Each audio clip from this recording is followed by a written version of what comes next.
Did you know that in 2014, the sky actually swallowed a giant? That giant was none other than Flight MH370, with 239 souls on board. From the bustling runways of Kuala Lumpur to the vast expanse above, it soared, destined for Beijing. But somewhere along its journey, it simply vanished, leaving behind only traces of radio echoes and a world full of unanswered questions. Some say it was a deliberate act from within the cockpit, while others whisper of unseen disasters mid-flight. Yet, amidst all the chatter and theories, the ultimate truth remains as elusive as ever. In this video, we're going to cover that incident and will narrate the whole story surrounding the mysterious disappearance of Malaysia Airlines Flight MH370. So stay with us till the end, and if you're new to the channel, make sure to subscribe to it and hit the bell icon so you won't miss any future amazing story we posted. Alright, now back to the story. It was a tranquil, moon-drenched night on March 8, 2014, when Malaysia Airlines Boeing 777-200ER soared into the skies from Kuala Lumpur, setting its course for Beijing. It cruised effortlessly at 35,000 feet. This was Flight MH370. At the controls was First Officer Farik Hamid, a 27-year-old on the verge of full certification, with this being his final training flight. Guiding him was the seasoned Captain Zahari Ahmed Shah, 53 years old, and one of the airline's top captains. That night, as Farik navigated the plane, Zahari managed the communications. However, some of his radio transmissions seemed slightly offbeat. At 1:01 a.m., he informed the control tower they were at 35,000 feet, which was unusual since pilots typically report when they leave an altitude, not when they reach one. Shortly after 1:08 a.m., as MH370 left the Malaysian shores, it headed over the South China Sea towards Vietnam, with Zahari once more confirming their altitude. Moments later, as MH370 neared the boundary into Vietnamese airspace, Kuala Lumpur's controller sent a routine message, instructing the aircraft to switch over to Ho Chi Minh's air traffic control. He radioed, "Malaysian 370, contact Ho Chi Minh on frequency 120.9. Good night." Zahari's response was simple. "Good night, Malaysian 370. Notably, he didn't repeat the provided frequency, which was customary. Tragically, these were the last words from MH370. Attempts to establish communication with Ho Chi Minh's control center went unanswered. Now, air traffic controllers rely on two types of radar.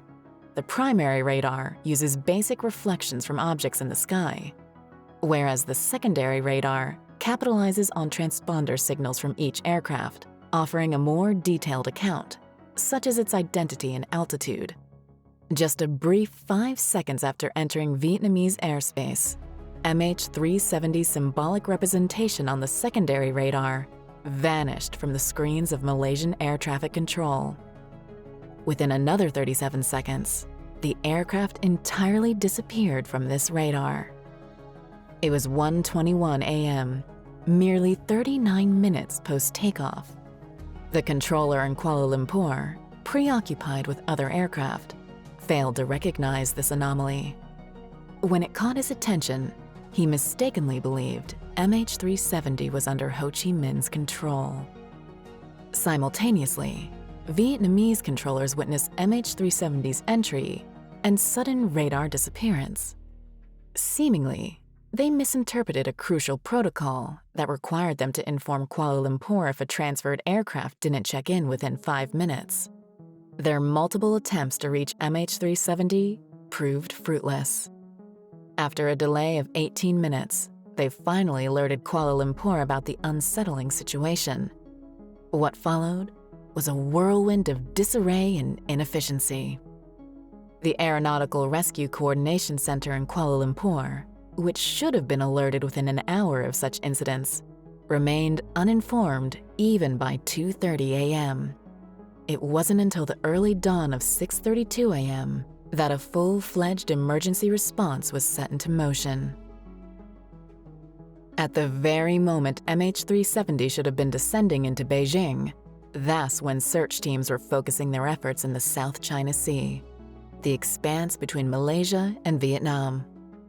An impressive armada, comprised of 34 ships and 28 aircraft from 7 nations, scoured the area.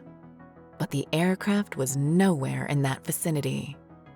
Within days, crucial data recovered from primary radar systems and subtly backed by confidential Malaysian Air Force intel painted a different trajectory for MH370. Immediately after it vanished from secondary radar, the plane had made a sharp turn southwest, crossed back over the Malay Peninsula, circled the island of Penang, and then set a course northwest through the Strait of Malacca. It eventually disappeared beyond radar's reach over the Andaman Sea.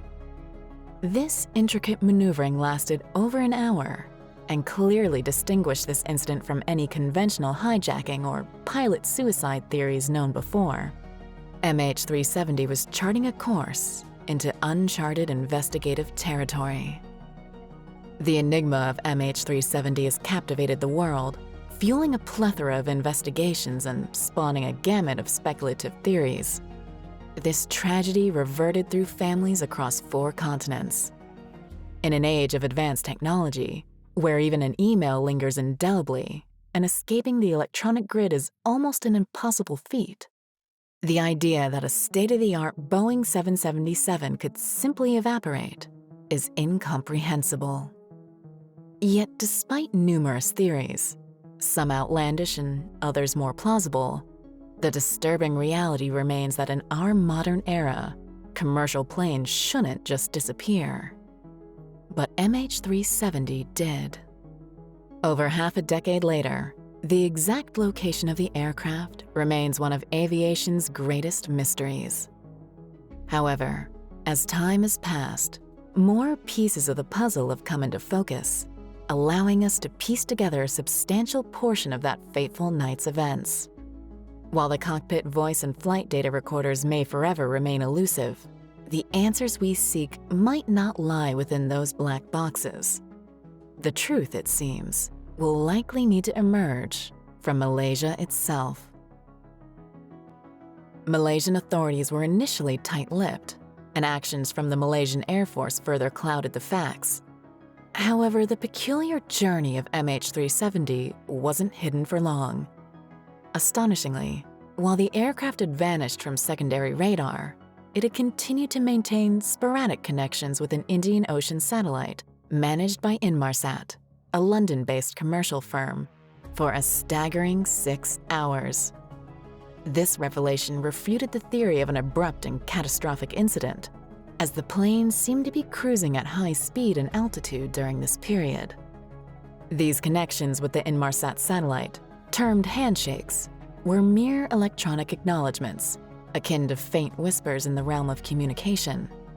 In total, 7 such handshakes were recorded, 2 initiated by the plane and 5 by the Inmarsat ground station. This doesn't provide an exact location, but offers a circular range of equidistant points. Considering MH370's range constraints, these circles can be interpreted as arcs. The final and most critical of these arcs, marked by the 7th handshake, linked intricately with fuel depletion and engine failure, ranges from Central Asia to near Antarctica.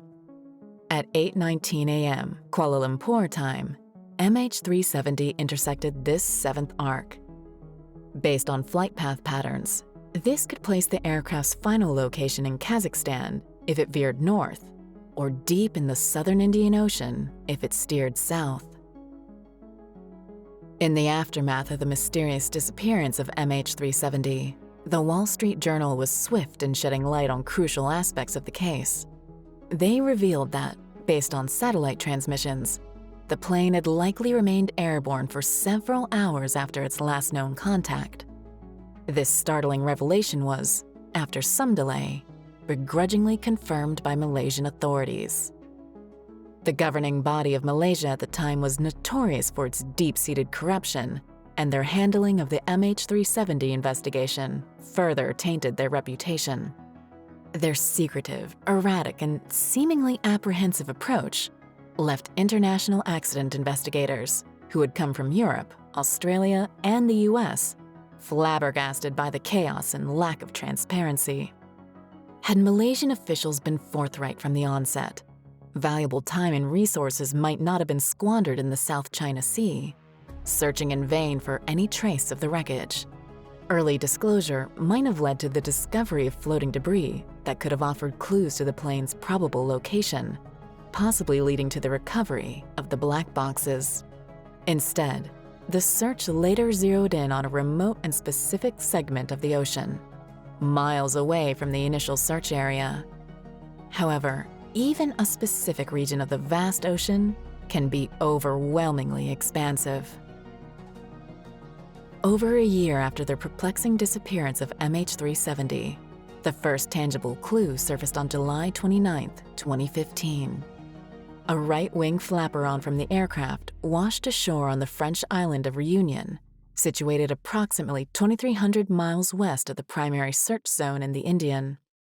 From that point till 2017, 26 additional debris fragments were discovered scattered across the coastlines of Tanzania, Mozambique, South Africa, Madagascar, and Mauritius. Of these, 3 were definitively traced back to MH370, with 17 more believed to have likely originated from the ill-fated flight. Intriguingly, 2 fragments were identified as parts of the plane's internal cabin, suggesting a devastating breakup. However, the uncertainty remained. Had the plane disintegrated mid-air or upon a violent impact with the ocean?